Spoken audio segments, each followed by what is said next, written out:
Tai toliau čia bus koridorius ir čia turi būti didelė spinta. Tada čia yra mano miegamasis ir prijukęs.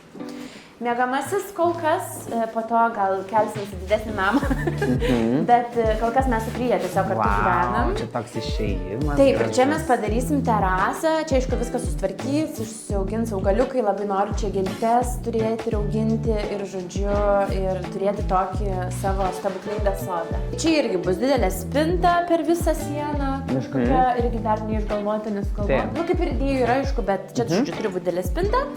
Tada čia lova irgi nesugalvojau dar, ar bus šitaip ir žiūrėsiu į šitus medžius, ar bus taip ir žiūrėsiu čia į medžius. Nu, žodžiu, ne kažkaip, irgi dar nesugalvojau, kaip čia bus. Čia bus stalas kažkoksai jaukus, mielas, arba pasidažyti tiesiog kažkoks, arba tiesiog rašyti, žinai, kažką. Taip. Nu, tai va, ir kažkur šviestuvai, žinai, kažkokie ir, žodžiu, tai va. Šiaip aš nemėgstu didelės šviesos. Tiesiog aš esu tokia labiau, man turi prietema būti. Nu, žvakių jausmas, žinai, kur atrodo, kad viso žvakės. Tai aš tų didelių šviestuvų iš vis gal net nedėčiau, bet, nu, tie šviestuvai jie ir yra, kad jie padaro tą tavo jausmą. Mane čia tosios statybos, aišku, gal ten per kamerą nesimatys, bet mane čia būnant statybose, man čia jau yra jauku. Nes tie nu kažkaip tas, žinai, sukuria tą erdvę, tą tokį... Labai. Tai va.